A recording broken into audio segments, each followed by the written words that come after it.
नमस्ते। आज का विषय है संतुष्टि। व्यक्ति जीवन में कुछ न कुछ पाना चाहता है। संतुष्टि एक ऐसी अनुभूति है जिसे हर कोई पाना चाहता है। आखिर यही तो उसके सुख की पहचान है।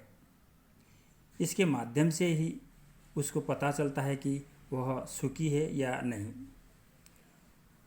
उसकी सफलता और असफलता का आकलन भी उसकी संतुष्टि से ही होता है। वैसे तो संतुष्टि में व्यक्ति स्वयं को अपने में समेटता सा दिखाई आता है, किंतु असंतोष भी सृष्टि को चलाने के लिए आवश्यक होता है। इस संतुष्टि में कर्महीन लोगों की संतुष्टि सम्मिलित नहीं है, जो केवल भाग्य के भरोसे बसंत की प्रतीक्षा करते रहते हैं। यह संतुष्टि उन लोगों के लिए भी फलदायी नहीं होती जो एक स्थान पर पहुंचकर जी रहे हैं, आगे बढ़ने का प्रयास ही नहीं करते। दृष्टि से असंतोष भी विकास की गति को बनाए रखने का सबल माध्यम है। आज के जीवन की सबसे दुर्लभ वस्तु है संतुष्टि। हर व्यक्ति विकास के सपने देखता है, अच्छा पद चाहता है, बंगला मोटर चाहता है, वह संघर्ष भी करता है, किंतु संतुष्ट दिखाई नहीं देता। समाज व्यवस्था और सरकारी कामकाज तो इससे कोसों दूर है।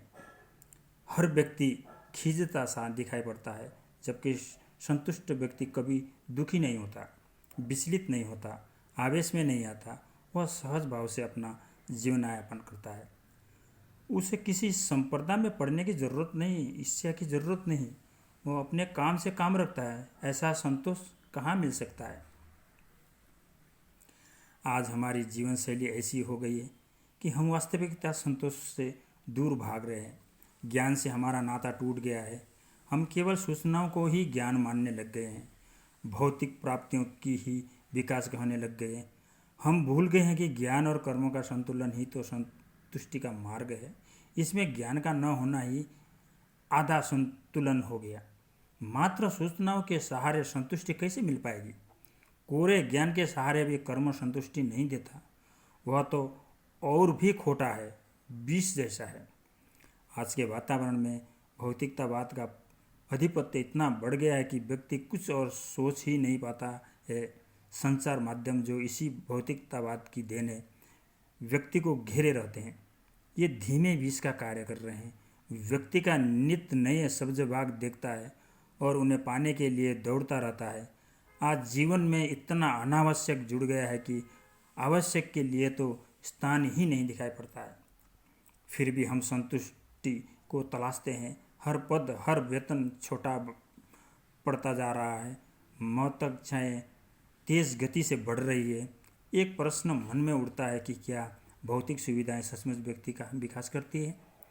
जरूर करती होगी, किंतु यह तो स्पष्ट है कि व्यक्तित्व के विकास में इन सुविधाओं की विशेष भूमिका नहीं होती। वहाँ तो ज्ञान ही काम आता है। सुविधाएं तो शरीर का सुख है, बुद्धि की तुष्टि है, किंतु मन की संतुष्टि इस कारण कैसे हो सकती है। यदि ऐसा होता तो बड़े बड़े धनाढ्य व्यक्ति कभी दुखी नहीं होते। सारी सुविधाएं प्राप्त कर लेने के बाद भी व्यक्ति असंतुष्ट क्यों रहता है। इसका उत्तर ही संतुष्टि का मार्ग है। संतुष्टि का अनुभव मन के धरातल पर होता है। मन ही आनंद का अनुभव करता है। मन का संप्रेक्षण भी केवल मन के साथ ही चल सकता है और तभी संतुष्टि भी प्राप्त होती है। किंतु मन के इस धरातल पर हम कितना विचार करते हैं, चिंतन करते हैं। क्या हम अपने मन की इच्छाओं को समझते हैं। क्या हम कभी अपनी भावनाओं का मूल्यों का आकलन करते हैं। क्या हमें अपनी प्रति आस्थावान निष्ठावान है। क्या बिना आस्था के हमारा कर्म कभी इच्छित फल देगा। क्या कर्मों के साथ भावनाओं का महत्वपूर्ण नहीं है। संतुष्टि का आकलन करते समय एक प्रश्न यह भी आता है कि आखिर हमारा लक्ष्य क्या है। हम कहाँ पहुँचना चाहते हैं ताकि वहाँ पहुँचकर हमें संतुष्टि हो सके। इसी का साथ एक अन्य चित्र हमारे सामने और उभरता है कि हमें कहाँ नहीं पहुँचना है। इस प्रश्न का प्राय विचार ही नहीं किया जाता।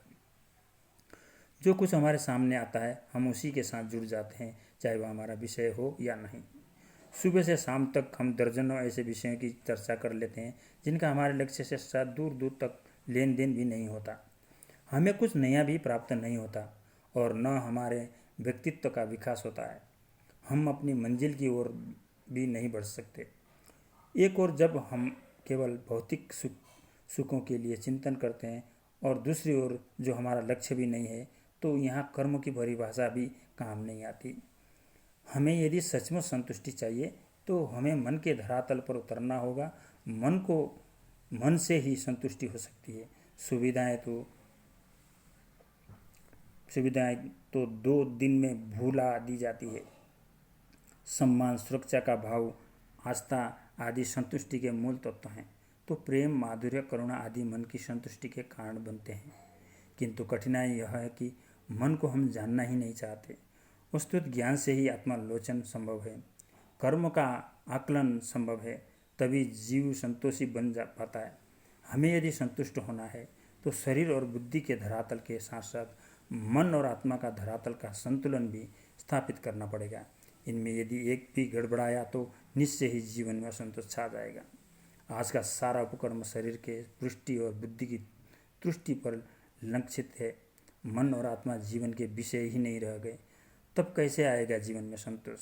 अंत उचित तो यह होगा कि जीवन में की भागदौड़ में हम स्वयं को समझने का मार्ग खोजें, लक्ष्य निर्धारित करें तथा उस लक्ष्य के साथ पूर्ण मनोयोग से जुटे, आस्था और विश्वास के साथ जुटे, अपने ज्ञान और कर्म के अनुरूप आकलन करें, तभी हमें संतुष्टि मिल सकती है। धन्यवाद।